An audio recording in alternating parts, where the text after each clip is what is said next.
Hey Andy, what's happening, man? Not too much, Robert. How you doing? Yeah, I'm here with Dr.Bone. Yeah, doing a gig. Nice little hit, huh? Yeah, that was an easy one. It's an easy one. That's the kind we like, man. What's been happening, Andy? You playing around anywhere? You got any good gigs? Well, I've been playing a little bit at the D.B.A. club. Actually made my semi-official debut at Preservation Hall last night with Carl LeBlanc. Yeah, I was just waiting. Yeah. Carl, of course, played with us tonight too, and Carl's always kicks to play because Carl can do it all. Carl can play old-time trad jazz. Carl can play modern jazz. Carl can play funk. Oh yeah, definitely. Carl can play gospel. Sun Ra, man. Yeah, Sun Ra, rhythm and blues, all you name it. Right. And so I always dig working with him. He's real easy to work with. Good cat. Yeah. Well, let me ask you, man. So, what you have anything steady right now? Well, since Katrina, I've been focusing more on teaching, mostly with after-school programs. Right now, I'm working with an organization called Kids Smart. Right. Looking into getting involved with that Class Got Brass, that the New Orleans Jazz and Heritage Foundation brass band program for the schools. Right. Trying to get matched up with a school for that. So, is that kind of hard, or was that kind of hard to get the matchup? Is that?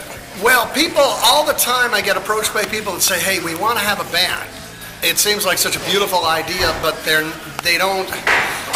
A lot of times, schools aren't realistic with what that's going to entail. I mean, it really, that's a big commitment, and a lot of time they don't have the resources. Or, in this day and age, we've had a lot of budget cuts, which is, really, really butchered the arts community on two fronts, both, with education and then also, with artists trying to get grants to do different things. Yeah, well, sometimes the musicians just got to band together and do it because it's got to be saved in the schools, Yeah, but, I'll do what I can, but the bottom line is I got to keep a roof over my head. I got to keep clothes on my back and food on my table. And so it's not a matter of wanting to do it because, let's face it, as musicians, we see a lot of ups and downs. And when it's up, it's good, but when it's down, it can kind of scary and hairy, And we try to avoid that.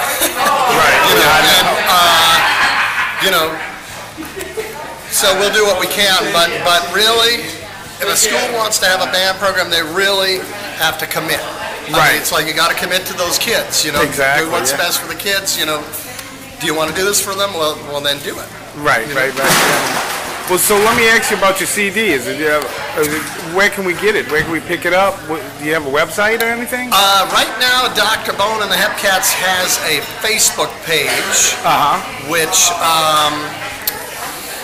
you can find us on Facebook, Dr.Bone and the Hepcats. You can hear musical sound bites of the production, which this was like a 7-year production that was almost ready for release when Katrina hit. And I still haven't released it yet. Officially, Yeah, I've been selling them off the bandstands for years, but we got all kinds of special guests on there. We got John Boutte's on there, Veronica Dorsey Downs is a gospel choir director. She's on there with some of her singers. Gregory Boyd, the steel drummer. Yeah. He's on there. Pupi Menes, the Cuban percussionist. Pupi, man. Shannon Powell on some of the cuts. Russell Batiste for the Funky Meters on there. You got a whole bunch of good people on that thing, man. Roger Lewis from the Dirty Dozen. Nick Williams, former Soul Rebels. Kind of a virtual who's who. I think we have some of the old Cottonmouth Kings and Jazz Vipers on there. Tom Saunders. Yeah. He's still in there, A bunch of Latino percussionists on some of the cut too. Altogether, it was like 35 musicians. And I was trying to make a CD that would kind of reflect all the different styles that you hear in New Orleans today. Gospel, rhythm and blues, jazz, funk. All created here in New Orleans anyway. So I didn't really stop to think what a kind of a little more ambitious undertaking that I realized when I started it. Yeah, it could be like that, man, for sure. Yeah. And money too. Yeah. Probably need to get a Kickstarter campaign. Yeah, I did To one. finish the I raised production. like $800 Okay. for mine. You know, I kept it simple so I could reach my goal. I keep my goals low. Yeah. I think So that the way next I always record I reach do, it. I think it's gonna be a garage jazz band kind of a. Well, okay, Andy. So where can we catch you? Where can we catch you next? Right now, I'm mostly doing weddings and private parties. Any Bombay stuff? Yeah, I do that about once a month. Okay, so they check just worked me back in the rotation there because I had a hernia last year. I don't know if you knew that, Yeah. and I had to stop playing for a few months. Okay. So I've been trying to kind of watch that and make sure they put a mesh screen in me. Okay. And I'm trying to be I can't, I got to be careful. Yeah, definitely, man. So I don't perform as much as I used to. Right, but you're still doing the good things. I'm still out there though. Okay, so it's Dr.Bone and the Hepcats at Facebook, huh? Yeah. Or /Facebook?